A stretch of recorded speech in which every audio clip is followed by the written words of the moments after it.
Yenileme TT'nin geçen bölümünde sele kaplamasında iyi bir işçiliği olan Alaaddin abiye selemizi inletmiştim.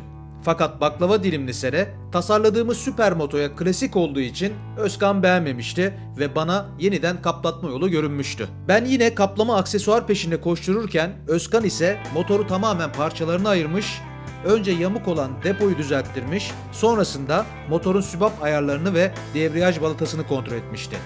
Bakalım bu bölümde bizi neler bekliyor olacak. Başlıyoruz.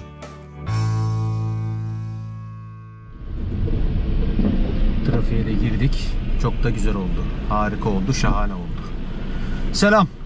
Şu anda İstanbul Boğaz Köprüsü yolunda trafik içerisindeyim. Motosikletsizliğin acısını yaşıyorum şu anda. Mecburen arabayla gitmek zorunda kaldım bugün. Çünkü öncelikle hava müthiş yağmurlu. Öyle böyle değil. Felaket yağmurlu ve felaket derecede soğuk. Aralığın sonu geldi. Nihayet kış geldi. O ayrı ama yağmur veya soğuktan dolayı değil. Özkan motosikleti bütün böyle atomlarını ayırdı ya, parçalarını ayırdı ya, boyanacak parçaları gönderecek. Onları taşımak için bir araba ihtiyacımız vardı. Mecburen arabayla gitmek zorunda kaldım. Bir taraftan hani diyorum ki çok ne güzel, sıcak, konforlu bir şekilde ilerliyorum diyorum. Bir taraftan da abi şimdi motorum olsa çoktan gitmiştim, orada çayımı içiyordum diyorum. Yani avantajı dezavantajı var ama abi araba motorcu adama göre değil, o kesin yani. Her araba kullandığımda bunu söylüyorum abi. Bana göre değil bu araba işi. İsterse böyle şey olsun. Süper lüks Ferrari falan olsun, hiç fark etmez abi. Arabayı sevmiyorum.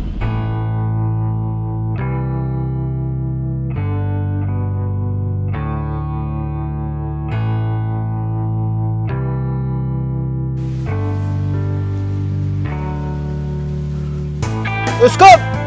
Oo, geldin mi? Hadi abi trafiği kapatmadan hemen yükleyelim şunları. Hemen. Hazır mı? Arabaya sığar mı bunlar ya? Sığar. Mini ama önce koliyi verseydin ama neyse ver abi. Tut abi. Trafiği mahvetmeyelim.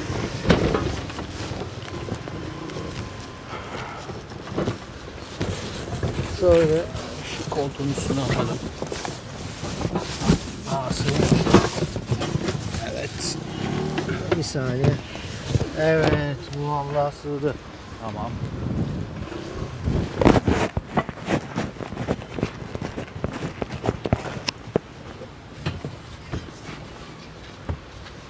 Bu şasiyi sonradan koy. O koliyi oraya at istersen. Evet abi. Başka var mı? Başka kalmadı. Bunu da böyle Bunların hepsi bu koyarsak. kadar. Vallahi doldurduk, sığdırdık ha. Vallahi. Bakayım. Vallahi aldı. Hadi gidelim.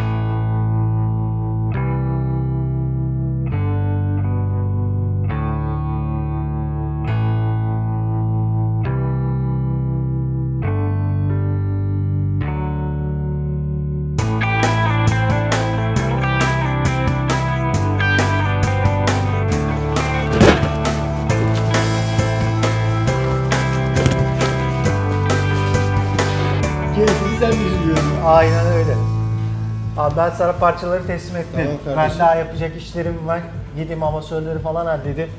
Senden Artık ricam, düşünme, bana emanet. bana şase jantları önce bitirirsen Tamam. çok mutlu olurum. Tamam, hızlıca halledelim. Hadi görüşürüz Hadi abi. görüşürüz. Ben de geliyorum birazdan. Tamam. Malzeme leş abi. Bunlar 15 güne nerede bitecek ya? Bir de 15 günde mal istiyorlar benden. Hayatta bitmez abi. Getirmişler 15 günde motor istiyorlar benden.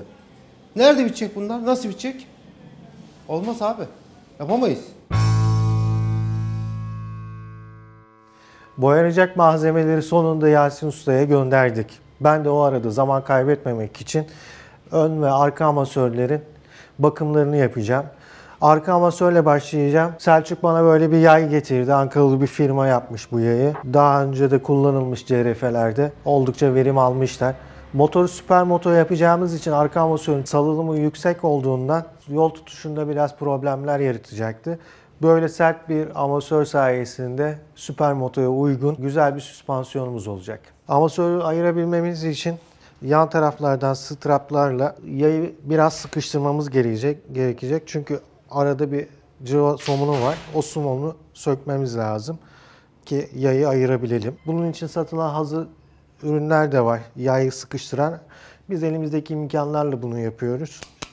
Oldukça da işimizi görecek. Aynı eşit şekilde her iki taraftan da yayı gerdiriyoruz.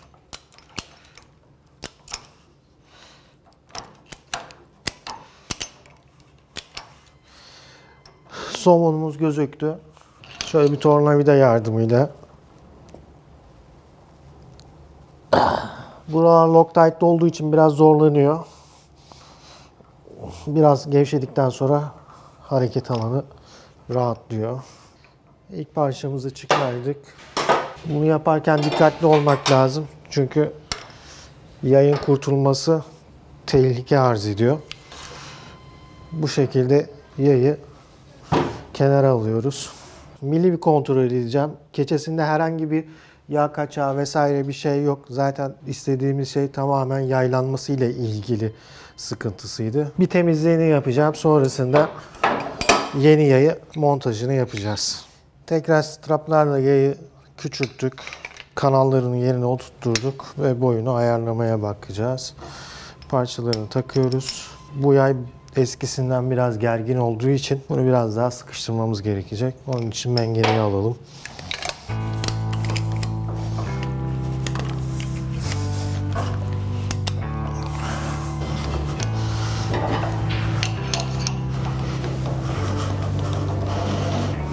Alttaki somunu tutarken üstten oldukça kuvvetli bir şekilde sıkıyoruz.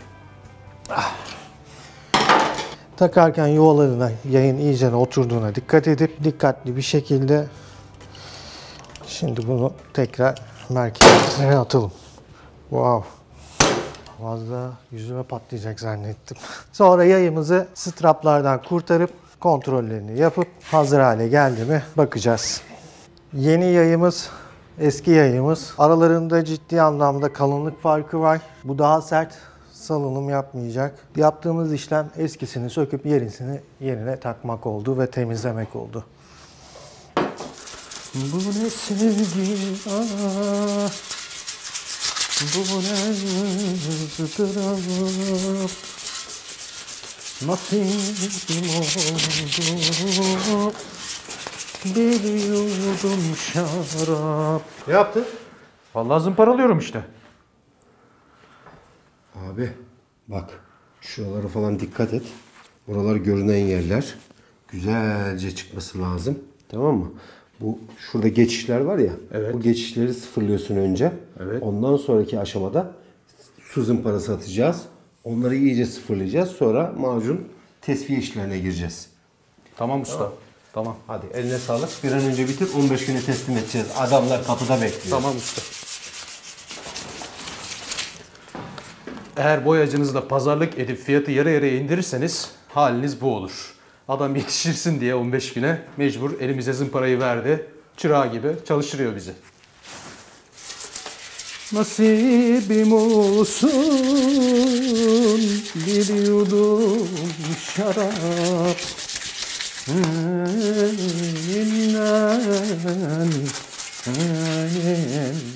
Şimdi ön süspansiyonları, yağlarını bir boşaltalım. Ardından keçelerini söküp temizliğini yapacağız. Sonrasında yeni keçe ve yağını koyup kapatacağız. Sonraki işlemimiz bitecek amasörlerle ilgili. Amasörü sökebilmek için çizilmesin diye bir bezle mengeneye montaladım. Ardından da üst tıpalarını açıyorum. Bunu açarken dikkat etmek lazım. Yay atmaması için. Öncelikle üst tıpayı sökeceğiz. Bunun için 2 anahtar kullanmamız gerekiyor.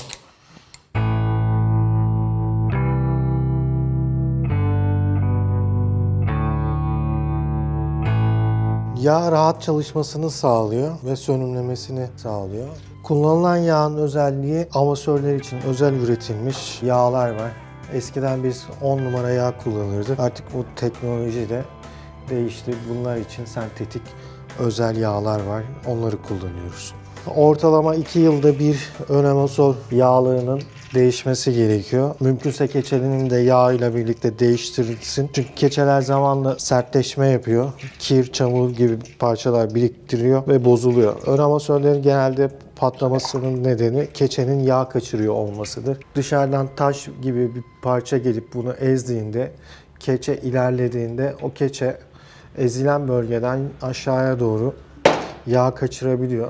Yağımız süzüldü. Ardından toz keçesini söküp hemen şurada bulunan sekmanı boşaltacağız. Bu şekilde. Sekman çıktıktan sonra bu şekilde vurduğumuzda kovan ve amasör birbirinden ayrılmış oluyor. Ve keçemiz burada kalıyor. Bu pul sayesinde keçeyi ayırmış oluyoruz. Akabinde merkezleyici burçlarını alacağız. Şuradaki burçlar bir tornavida yardımıyla bu şekilde çıkar. Alttaki direkt çıkar. Ardından pul ve yağ keçesi. Yağ keçesi takılabildiği için keçe dediğimiz, amasör keçesi dediğimiz parça bu. Ardından boruyu fiziksel olarak bir kontrol edeceğiz. Güzel bir bezle silip, yıkayıp bakacağız. Borunun yüzeyinde herhangi bir çizik veya darbe olup olmadığına bakmamız gerekiyor toplamadan. Çünkü bu amasörde yağ kaçağı yoktu. Fakat yağ kaçıran bir amasörde bunlara dikkat etmemiz gerekiyor. Toz keçelerini değiştirmiyoruz. Çünkü iyi durumda. Eskiyen bir motor olsa bu toz keçelerini de değiştirmekte fayda olur derdim. Bizim motorumuzda bunlar gayet iyi durumda. O yüzden onları değiştirmeyeceğiz. Hafiften çok ince bir şekilde keçe rahat hareket etsin diye iç kısımlarını yağlıyoruz. Ardından kovanı takacağız. Bu parçaların toplanırken temiz olmasına özen göstermemiz lazım. İçerisinde herhangi bir pislik kalmasın. Çünkü yağ hareket ettiğinde tortulaştırır.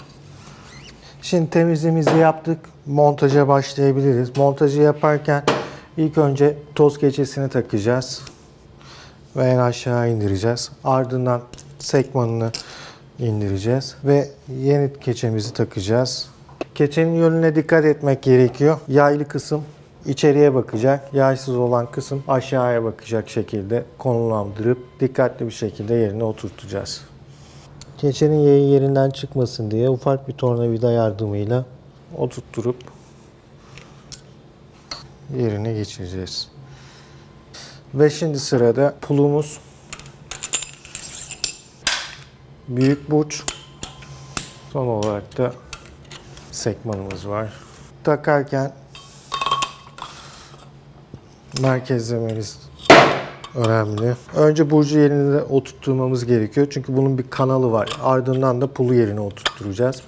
Takarken bunu bu şekilde tutmamız gerekecek. Birinin yardımı olması size burada oldukça işinizi kolaylaştıracaktır. Veya bir mengene yardımıyla takabilirsiniz. Ben Çetin'i çağıracağım. Çetin gelsin bana yardım etsin ve yerine oturtalım. Bunu böyle tut abi. Üstü de tut. 2 tornavida yardımıyla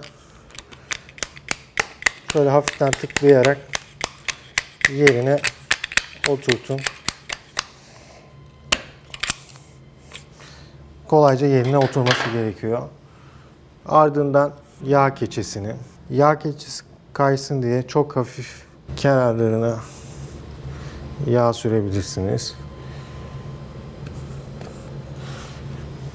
Bunu takabilmek için şöyle bir aparatımız var. Bunu kullanacağız. 2 tornavidayla da yapanlar var. Ama hassas bir durum olduğu için dikkat etmeniz gerekiyor. Boruyu çizmeden tornavidayla yapanlara söylüyorum. Biraz bastırmanız gerekecek ve ardından tıklayacağız bir çekiç yardımıyla.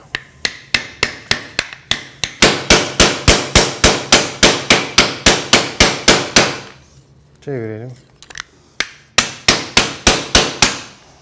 Tamam. Keçemiz yerine oturdu. Sekman kanalı gözüktü. Sekmanımızı yerine oturtacağız. Ve sekmanın bir tur şöyle bir çevireceğiz. Yerinden oturduğundan emin olmak için. Boruda herhangi bir zarar yok. Toz keçemizi indiriyoruz. Ve tam tersi istikamete çeviriyoruz.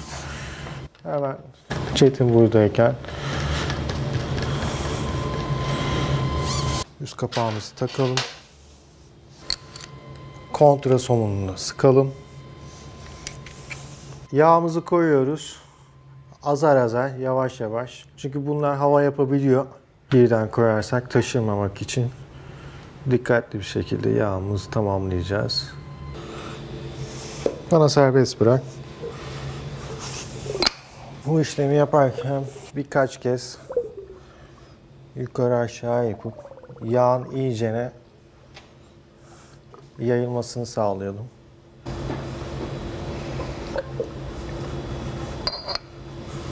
Amasörümüzü kapatabiliriz.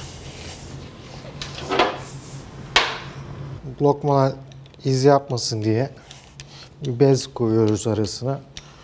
Aşırı sıkmaya gerek yok. Amasör bağlandıktan sonra gerektiği kadar sıkacağız. Bu işlemimiz tamam. Sırada diğer amasör. Uzun ince bir yoldayım. Gidiyorum gündüz gece. Bilmiyorum ne. Kolay gelsin. Eyvallah usta, hoş geldin. Ne yaptın Selçuk? Valla devam ustam. Belli. Oğlum. Ne hal oğlum bunlar? Abi zımparala dedin, zımparaladık. Oğlum zımparala dedim de demire kadar indir demedim ki. Demire boya atmayacağım sen, boyaya mı boyatacaksın? Mahvolduk hacı. Ne olacak ki? Yani Nasıl işte toparlayacağız buraları şimdi? üzerine macun atmayacak mısın sen bunu? Macun atacağız tabii de yani demire kadar inmene gerek yoktu ki. Ne yapacağız? Bir daha o zaman boyayayım mı demiri? Yok yok. Toparlarım tabii ki de. İşte arkadaşlar böyle işi bilmeyen çavuşlar döner zımparasını avuçlar. Böyle oluyor işte bu işler. Neyse devam et. Toparlayacağız. Sıkıntı yok. Tamam Yetiştireceğiz usta. kardeşim. Tamam usta. Sen devam yapıştır. Tamam. Hadi. Çırak buldu ya yıllar sonra ilk defa kendine. Vuruyor havalıya. Uzun ince bir yoldayım. Gidiyorum gündüz.